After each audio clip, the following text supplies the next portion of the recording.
نے کیا دیکھا کہ وہ ایک کتے کو کھانا کھلا رہے تھے. انہوں نے میری طرف کوئی توجہ نہیں کی, سلام کا جواب دیا اور کوئی توجہ نہیں کی. اور جب وہ کتے کو کھانا کھلا چکے, میں بہت حیران تھا, اتنے بڑے شیخ ہے اور مجھ جیسے آدمی کو دیکھ کر کتے پر پوری توجہ ہے, میری طرف توجہ نہیں, تو مجھے برا لگا.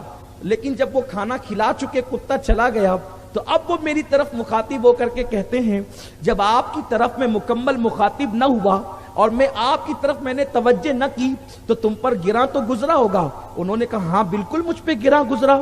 تو کہا آپ نے ایسا کیوں کیا؟ تو اس وقت وہ کہتے ہیں دراصل شیخ بات یہ ہے کہ ہمارا علاقہ کتوں کا علاقہ نہیں ہے, یعنی یہاں عام طور پہ کتے نہیں رہتے. تو مجھے یہ لگا کہ یہ کتا جو ہے وہ کہیں سے بھٹکتے ہوئے آیا اور یہ کتا بھوکا ہوگا, اس لیے میں اس کو کھانا کھلا رہا تھا. کیونکہ حضرت ابو ہریرہ والی ایک حدیث مجھے معلوم ہے کہ اللہ کے رسول نے حضرت ابو ہریرہ سے فرمایا, اے ابو ہریرہ, اگر اللہ کی کوئی مخلوق تیرے پاس کوئی امید لے کر کے آئے, تیرے پاس کوئی آس لے کر کے آئے, تو تجھ پہ لازم ہے کہ تو اس کی آس اور امید کو پورا کر.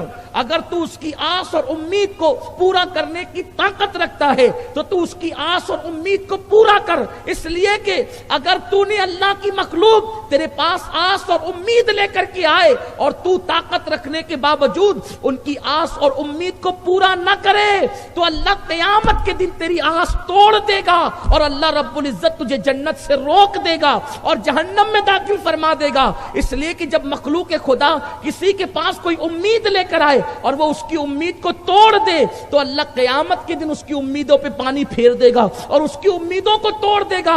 اے احمد ابن حنبل, یہ کتا میرے پاس یہ امید لے کر کے آیا تھا کہ یہ میں اس کو کھانا کھلاؤں, تو میں چاہتا تھا کہ اس کی امید کو پورا کر دوں. مجھے ڈر تھا اگر میں اس کتے کی امید کو پورا نہ کر سکا تو قیامت کے دن اللہ میری امیدوں پہ پانی نہ پھیر دے.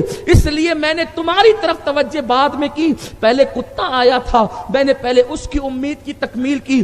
حضرت احمد ابن حنبل نے کہا حدیثیں تو بہت لینے آیا تھا, لیکن بس یہ ایک حدیث میرے لیے کافی ہے, اور جو آپ نے دیا ہے یہ بہت بڑا سرمایہ ہے, اسی پہ عمل کر لیا جائے تو دنیا بھی کامیاب ہے اور آخرت بھی کامیاب ہے. وہ رسول جس نے قوم کے حقوق بتائے, جس نے مخلوق کے حقوق بتائے, آج اس رسول کے حوالے سے ہم اتنا بھی ٹائم نہیں نکال سکتے کہ ان کی کوئی محفل سجا لیں. سے آقا فرماتے ہیں جس گھر میں کتا ہو, آج کل ایک فیشن چلا ہے, سنیما کے ذریعے سے, فلموں کے ذریعے سے, سیریل کے ذریعے سے لوگ کتے کو پالتے ہیں بچوں کی طرح, اس کو سینے سے لگاتے ہیں, اس کو بستر میں لے کر کے سوتے ہیں. ابھی آپ نے کتے کے حوالے سے ایک بیماری کا ذکر سنا. یہ کتا حضور علیہ الصلوۃ والتسلیم کی حدیث ہے, جس گھر میں کتا ہو اس میں اللہ کی رحمت کے فرشتے نہیں آئیں گے.